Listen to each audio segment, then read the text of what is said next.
होली की आत्मा। बचपन से शहर में रहने वाला मनोज इस साल होली की छुट्टियों में अपने गांव दुर्गापुर वापस आता है, जहां उसे देख पूरा गांव खुशी से झूम उठता है। जब गया था तब इतना सा था और अब देखो कितना बड़ा हो गया है। हाँ सरपंच जी, जब मैं गया था तब आप भी बहुत जवान थे और अब देखो कितने बूढ़े हो गए हैं आप। चलो चलो बढ़िया है, बच्चा घर वापस आ गया। इसी खुशी में आज रात पार्टी होगी। क्या बात है, गांव में भी पार्टियां होने लगी। वैसे अगर पार्टी की बात है तो आज क्यों सीधा होली पार्टी करते हैं। होली पार्टी की बात सुन चहल पहल में अचानक सन्नाटा छा जाता है, जिसे देख मनोज को कुछ अजीब लगता है, लेकिन तभी सरपंच बात पलट देता है। अब बहुत देर हो गई, चलो सब अपने घर चलो, पार्टी के बारे में कल सोचेंगे। मनोज भी मम्मी पापा के साथ घर आ जाता है, पर होली पार्टी और उस पर पूरे गांव की खामोशी वाली बात अभी तक उसके जहन से निकलती नहीं। पापा, होली पार्टी की बात पर सब चुप क्यों हो गए थे? अरे होगी उनकी कोई अपनी बात, मुझे गांव की पंचायत ही थोड़ी पता है। थक गया हूँ, चलो सो जाते हैं, कल बात करते हैं। पापा की बात मानते हुए मनोज भी सोने चला जाता है। आज तो छुपा लिया, लेकिन हफ्ते बाद जब होली का दिन आएगा तब इसे कैसे रोकोगे? अगली सुबह सूरज के साथ ही मनोज भी गांव घूमने निकल जाता है, जिस पर रास्ते में उसे अपनी ही उम्र के कुछ लड़के भी मिलते हैं, जिनसे दोस्ती कर अब वो उनके साथ घूमने लगता है। इसी तरह कुछ दिन बीत जाते हैं और होली नजदीक आने लगती है। दोस्तों, होली में 4 दिन ही बचे हैं, पर गांव में उसकी कोई तैयारियां क्यों नहीं दिख रही? क्योंकि यहाँ होली नहीं मनाई जाती। अरे पर ऐसा क्यों? वो राजा भूषण। अरे तुम 4 दिन के लिए आए हो, क्या इतना सोच रहे हो? चलो कुछ खाने चलते हैं। इसी के साथ एक बार फिर होली की बात को टलते हुए देख मनोज को शक होने लगता है।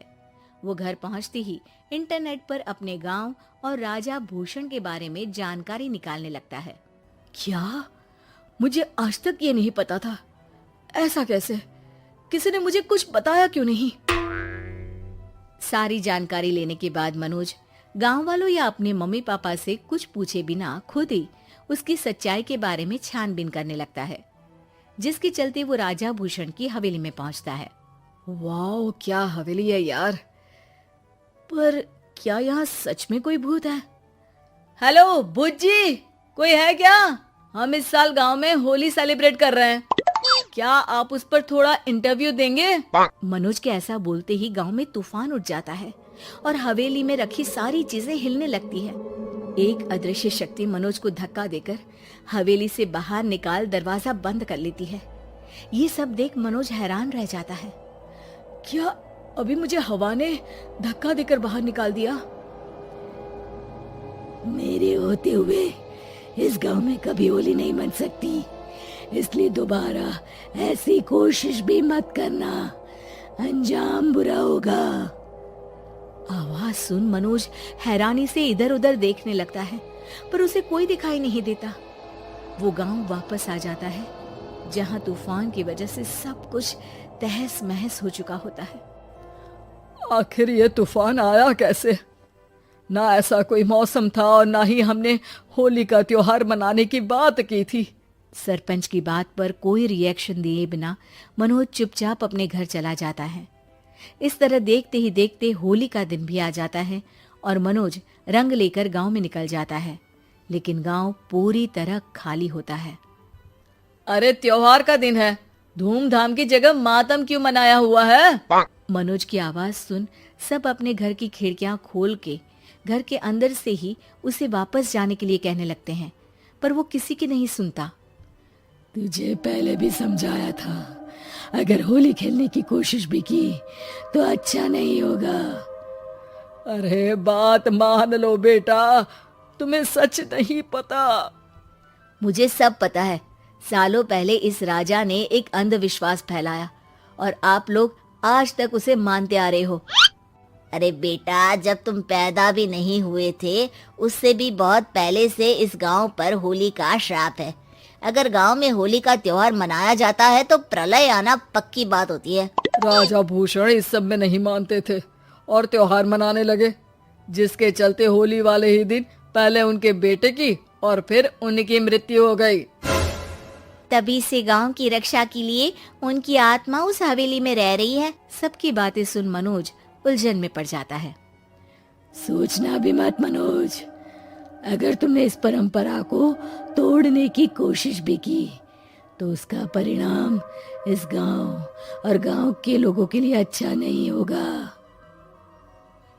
मुझे भी यकीन नहीं हो रहा कि आप लोग एक बेतुकी बात को मानकर सालों से रंगों के त्योहार को मातम की तरह मनाते आ रहे हो। मनोज किसी की कोई बात ना मानते हुए पूरे गांव में रंग बिखेर देता है, जिसके तुरंत बाद वहां तूफान के साथ बिजलियां गरजने लगती है।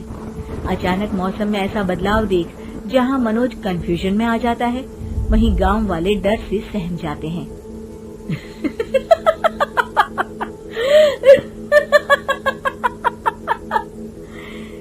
इस लड़के ने हमारे जैसे सिर्फ अपने स्वार्थ के लिए नहीं बल्कि पूरे गांव की खुशियों के लिए यहाँ होली मनाई है, जिस वजह से अब इस गांव पर होली का श्राप टूटता है।